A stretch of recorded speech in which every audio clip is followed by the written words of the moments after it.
मित्रों नमस्कार। आप सभी कैसे हो? मेरी आशा है कि आप सभी घर पर होंगे, स्वस्थ होंगे, क्योंकि ये जो कोरोना का काल चल रहा है, इस काल में सरकार ने छूट दी है, लेकिन कोरोना ने छूट नहीं दी। तो आगे आने वाले 6 महीनों तक हमें इससे बचकर रहना होगा, हमें हमारी सुरक्षा खुद करनी पड़ेगी। तो उसी को चलते हमारे आदर्श स्टडी चैनल पर आज मैं आपको ज्यामिति का जो टॉपिक है, कल हमने कोण के बारे में सामान्य जानकारी प्राप्त की थी, आज उसी को आगे चलाते हम त्रिभुज के बारे में थोड़ी सी सामान्य जानकारी पढ़ेंगे। और त्रिभुज को इंग्लिश में बोलते हैं ट्राइएंगल्स। त्रिभुज को इंग्लिश में कहते हैं ट्राइएंगल्स। तो त्रिभुज के बारे में पढ़ेंगे। त्रिभुज के बारे में आज सामान्य जानकारी हम प्राप्त करेंगे। तो देखिए त्रिभुज क्या होता है। पहली बात तो त्रिभुज की परिभाषा क्या है। तो त्रिभुज की परिभाषा लिख लीजिए।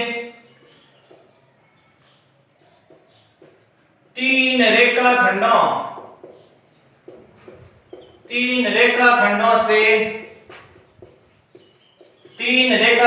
से मिलकर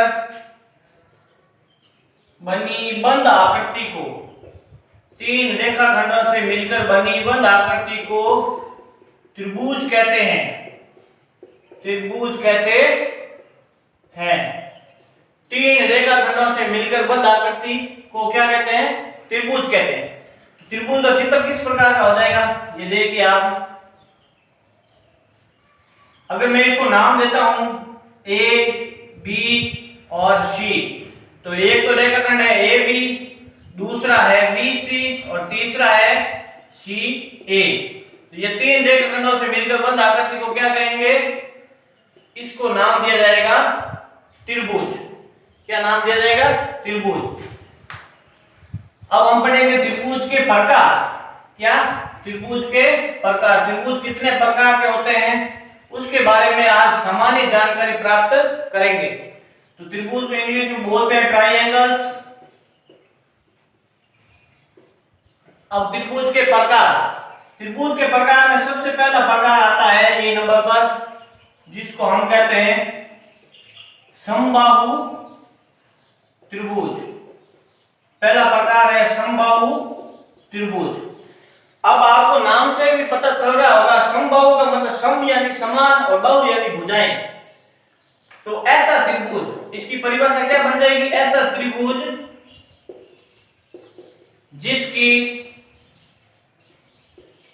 जिसकी तीनों भुजाएं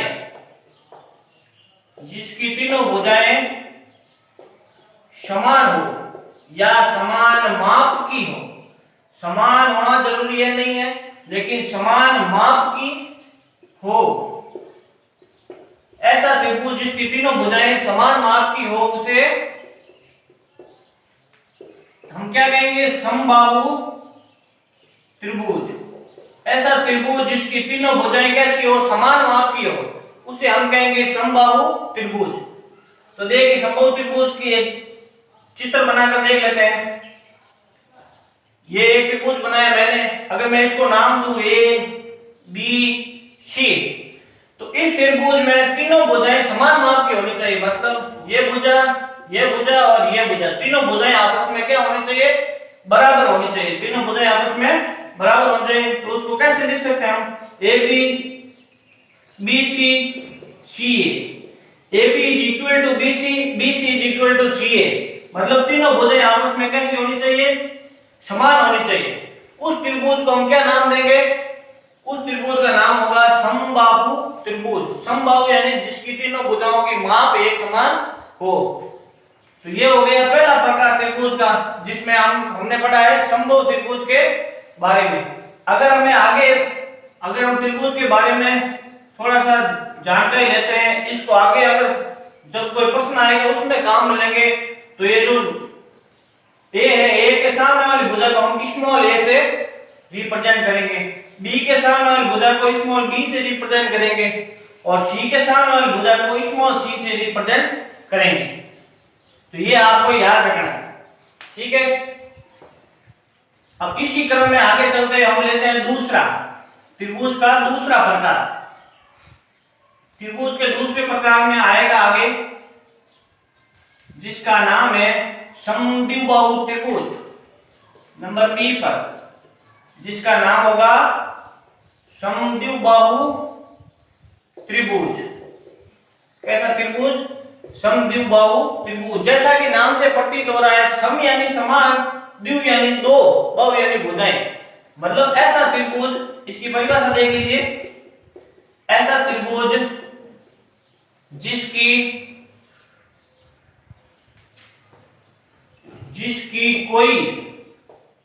कोई दो भुजाओं की माप, जिसकी कोई दो भुजाओं की माप एक समान हो। समद्विबाहु त्रिभुज का मतलब क्या होगा? ऐसा त्रिभुज जिसकी कोई दो भुजाओं की माप, समद्विबाहु मतलब कोई दो भुजाओं की माप एक समान होनी चाहिए। सॉरी, ऐसा त्रिभुज जिसकी कोई दो भुजाओं की माप एक समान हो, उसे क्या कहेंगे? समद्विबाहु त्रिभुज। देख लीजिए एक बार चित्र में, मान लो मैंने ये त्रिभुज बनाया और इसको नाम दिया ए, बी और सी। तो इसमें से कोई दो भुजाएं समान माप की होनी चाहिए।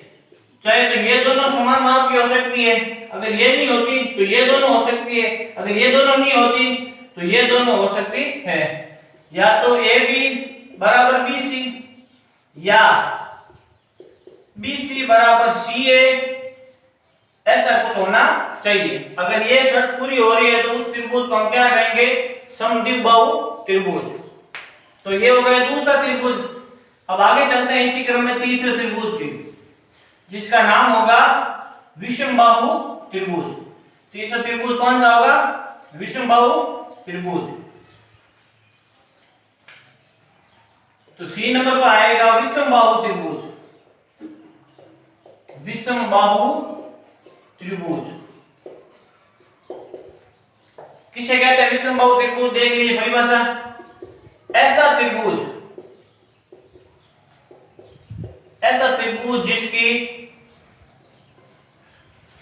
जिसकी तीनों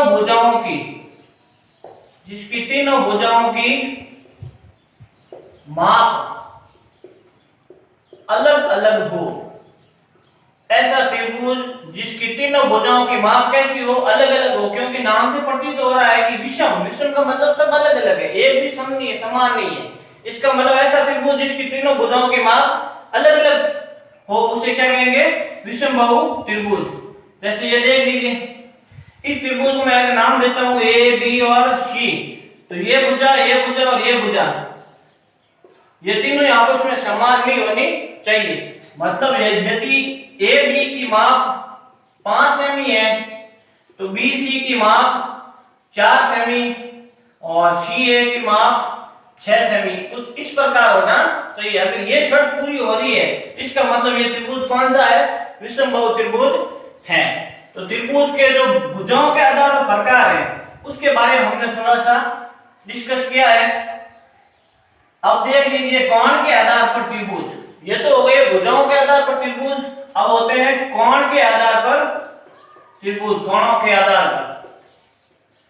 के आधार पर भी त्रिभुज तीन प्रकार के होते हैं। कोणों के आधार पर त्रिभुज, तो इसमें हम सबसे पहला आएगा न्यून कोण त्रिभुज। क्योंकि कोणों के बारे में कल हमने पढ़ा था, तो हमें जानकारी होनी चाहिए कि कोण तीन प्रकार के होते हैं। न्यून कोण त्रिभुज, दूसरा हो जाएगा अधिक कोण त्रिभुज, और तीसरा हो जाएगा समकोण त्रिभुज। तीसरा कौन सा हो जाएगा? समकोण त्रिभुज। ये हो गया अधिक कोण त्रिभुज और ये हो गया न्यून कोण त्रिभुज। तो इसमें किस प्रकार होगा देख लीजिए, एक बार चित्र देख लीजिए, उससे आप समझ जाएंगे। तो सबसे पहला है न्यून कोण त्रिभुज। उसको हम कैसे बनाएंगे? न्यून कोण त्रिभुज की परिभाषा क्या है? न्यून कोण त्रिभुज का मतलब है कोई भी एक कोण न्यून कोण होना जरूरी है। कोई भी एक कोण न्यून कोण होना जरूरी है। अगर ए बी सी है त्रिभुज का नाम, तो ये एक न्यून कोण त्रिभुज है। इसमें मान लो ये 60 डिग्री का है तो ये न्यून कोण हो गया, ठीक है। इसी प्रकार अधिक कोण त्रिभुज में क्या होगा? एक कोण अधिक कोण होना जरूरी है। जैसे देख लीजिए एक चित्र में, ये मैंने एक त्रिभुज बनाया है। अगर मैं इसको नाम दूं पी क्यू आर, तो जो कोण क्यू है, कोण क्यू, वो अधिक कोण होगा। क्या होगा? अधिक कोण होगा। मतलब अधिक कोण त्रिभुज की भी शर्त ये है कि कोई भी एक कोण अधिक कोण होना जरूरी है। और तीसरा जो सबसे मोस्ट इंपॉर्टेंट है और हर बार एग्जाम में पूछा जाता है वो है समकोण त्रिभुज। कौन सा त्रिभुज? समकोण त्रिभुज। समकोण त्रिभुज का मतलब क्या है? इसमें एक कोण हमेशा 90 डिग्री का ही होना जरूरी है। अधिक कोण त्रिभुज में तो अधिक कोण मतलब 90 से ऊपर कितना भी हो सकता है, लेकिन समकोण में ये जरूरी है, वेरी मोस्ट इंपॉर्टेंट है कि ये कोण एक 90 डिग्री का ही होना चाहिए। अगर मैं इसको नाम दूं x, y और z, तो कोण y is equal to 90 degree. ये सबसे मोस्ट इंपॉर्टेंट टॉपिक है। तो कोणों के आधार पर हमने त्रिभुज देख लिए। कोणों के आधार पर त्रिभुज तीन प्रकार होते हैं। सबसे पहला न्यून कोण त्रिभुज, दूसरा अधिक कोण त्रिभुज और तीसरा समकोण त्रिभुज। तो ये हो गए तीनों कोणों के आधार पर त्रिभुजों के प्रकार।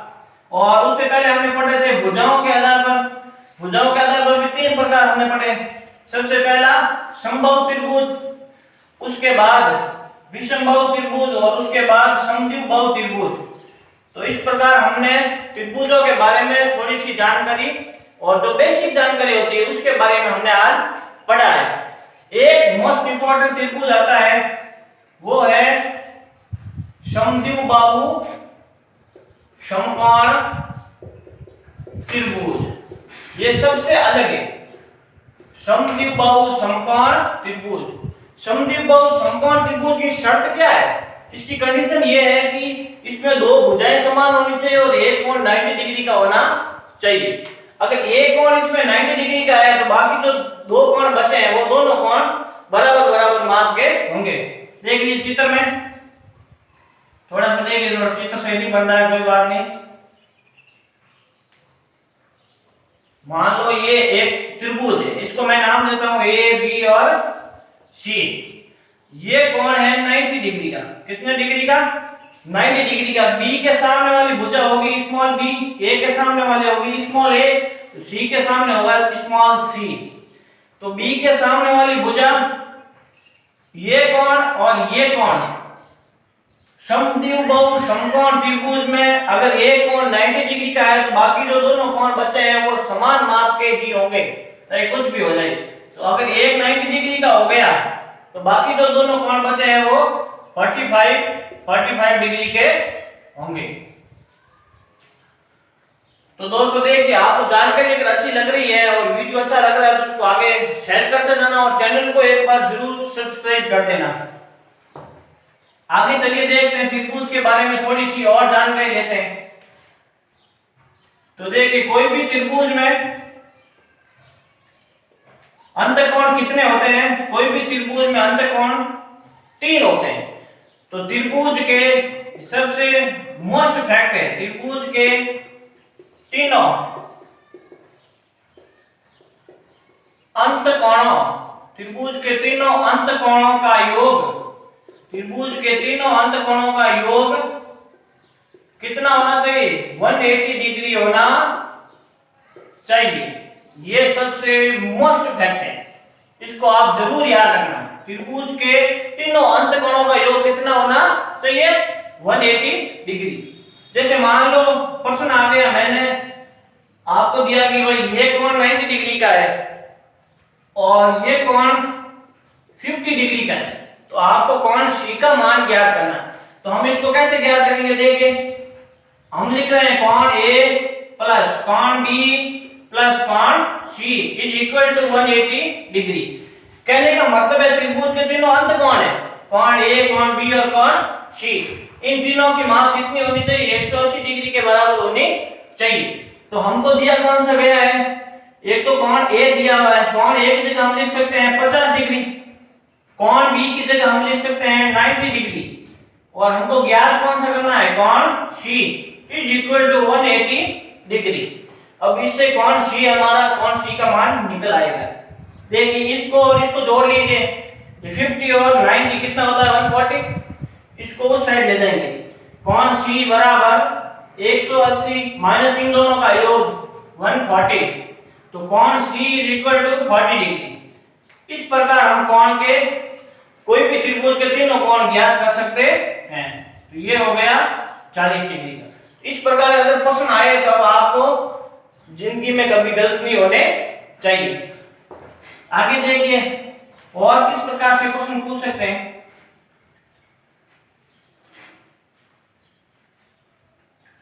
अब हम बात करेंगे त्रिभुज के बहिष्कोणों की। किसकी बात करेंगे? त्रिभुज के बहिष्कोण। त्रिभुज के बहिष्कोण। बहिष्कोण का मतलब होता है जो कोण त्रिभुज से बाहर बनता है। बहिष्कोण का अर्थ है जो कोण त्रिभुज से बाहर बनेगा उस कोण को बहिष्कोण कहेंगे। जैसे मान लो ये त्रिभुज बनाया मैंने और इसको नाम दिया ए, बी और सी। अब ये कोण बी है, ये कोण ए है और ये कोण सी है। अगर मैंने इस भुजा को आगे बढ़ाया तो यहां पर जो कोण बनेगा उस कोण का हम नाम देंगे बहिष्कोण। क्या कहेंगे? त्रिभुज का बहिष्कोण। अब त्रिभुज के बहिष्कोण की परिभाषा क्या होगी? देखिए बहिष्कोण की परिभाषा ये है बहिष्कोण का योग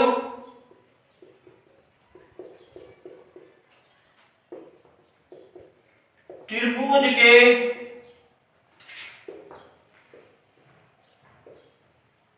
सम्मुख अंतकोणों बहिष्कोण का माप, सॉरी योग नहीं माप, त्रिभुज के सम्मुख अंतकोणों के योग के बराबर होता है। त्रिभुज के जो त्रिभुज में बहिष्कोण बना है उसकी परिभाषा किस प्रकार हो सकती है? बहिष्कोण का माप त्रिभुज के सम्मुख अंतकोणों के योग के बराबर होता है। सम्मुख कोण का, इस बहिष्कोण के जो सम्मुख कोण है जो पीछे है उन दोनों का योग इस बहिष्कोण के बराबर होगा। देखिए कोण ए प्लस कोण बी बराबर ये त्रिभुज का बहिष्कोण। त्रिभुज का बहिष्कोण कोण ए और कोण बी का योग इसके बराबर होगा। अगर मान लो इस प्रकार प्रश्न पूछ ले, प्रश्न किस प्रकार आता है देख लीजिए एक बार। इस प्रकार प्रश्न पूछ ले कि भाई ये कोण 120 डिग्री का है और एक इस कोण की माप आपको दी गई है 60 डिग्री। अब आपको ज्ञात करना है कोण बी। तो हमने प्रमेय क्या पढ़ा कि भाई कोण ए प्लस कोण बी बराबर बहिष्कोण होता है। तो देख लीजिए यहाँ पर कोण ए प्लस कोण बी, तो हम इसको इस प्रकार लिख सकते हैं। क्यों? क्योंकि इन दोनों का योग 120 के बराबर होगा, ये बहिष्कोण है। तो अब यहाँ से कोण ए का मान दिया हुआ है 60 डिग्री प्लस कोण बी इज इक्वल टू 120। तो कोण B is equal to 120 minus 60 degree. तो कोण बी बराबर 60 डिग्री। ये कुछ मोस्ट इंपॉर्टेंट फैक्ट है जो मैंने आज आपको त्रिभुज के बारे में सामान्य जानकारी में बताए। और इससे आगे कल की क्लास में हम त्रिभुज के बारे में जो मोस्ट इंपॉर्टेंट प्रश्न होते हैं जो हर बार एग्जाम में पूछे जाते हैं उनके बारे में थोड़ा सा डिस्कस कल की क्लास में हम जरूर करेंगे। और मुझे आशा है कि आप सभी घर में होंगे, स्वस्थ होंगे और मस्त होंगे। एक ही फॉर्मूला याद रखना है इस लॉकडाउन में, स्टे होम और स्टे सेफ। क्योंकि कोरोना की बीमारी ऐसी है कि अगर आप घर से बाहर उसे लेने नहीं जाओगे तो वो बीमारी आप खुद चलकर आपके घर में कभी नहीं आएगी। अगर आप घर से बाहर निकलोगे तो वो बीमारी आपको पकड़ लेगी। इसलिए घर में रहिए, सुरक्षित रहिए और हमारे चैनल पर स्टडी करते रहिए। धन्यवाद मित्रों।